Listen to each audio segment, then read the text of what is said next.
Hello everyone, you are listening to the Radio Bharati News Podcast. Today I, Dakshita Bartwal, will give you the news updates. National News. Lotus in G20 logo sparks BJP Congress pact. A war of words erupted between BJP and Congress over the depiction of lotus flower on the logo of India's G20 presidency. Released by PM Narendra Modi, with this saffron party accusing the opposition party of not only insulting the country's national flower but also Hinduism, which is associated with deities like Lakshmi and Saraswati, who were seated on the flower.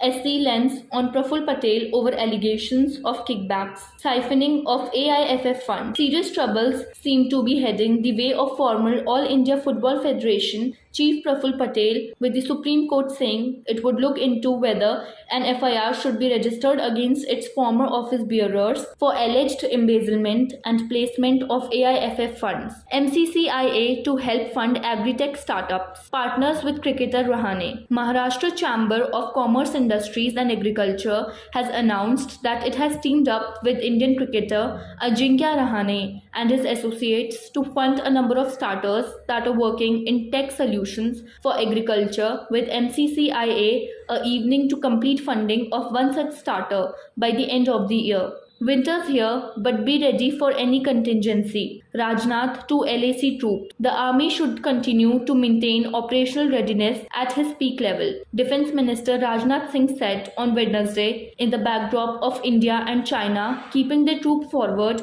deployed for the third consecutive winter along the frontier in eastern Ladakh. Hong Kong court lets UK lawyer defend media tycoon Jimmy Lai. The Hong Kong court on Wednesday upheld the discussion to let a veteran British lawyer defend pro-democracy newspaper publisher Jimmy Lai at his upcoming national security trial. International news. India likely to benefit from fund for climate vulnerable. Seeking to minimize devastating impacts of climate change, the COP27 presidency has launched the Sharm el-Sheikh Adaptation Agenda, outlined 30 goals to enhance resilience for 4 billion people living in the most climate vulnerable communities by 2030. India, having watched coastlines and other vulnerable areas, will also be benefited from this move. Biden says he plans to run again to make it final in early. US President Joe Biden suddenly on Wednesday intends to run for re-election and would likely to make final decision by early next year, and after declaring the results of Tuesday's midterm election good for democracy. 8 Indians among 10 foreigners killed in Maldives fire. At least 10 people, including 8 Indians, were killed Thursday when they crammed lodgings in the Maldives capital Male caught fire, the Indian High Commission confirmed. The local service said, and several others were also injured in the blaze. Kherson, Russia to withdraw troops from key Ukrainian city. Russia's military has been ordered to pull out of the Ukrainian city of Kherson, the only regional capital it captured after invading in February. Russia's commander in Ukraine, Jan Sergei Surovikin, said it was no longer possible to keep supplying the city. The withdrawal means Russian forces will pull out entirely from the western bank of the river Dnipro. It is a significant blow as Russia faces a Ukrainian counter-offensive.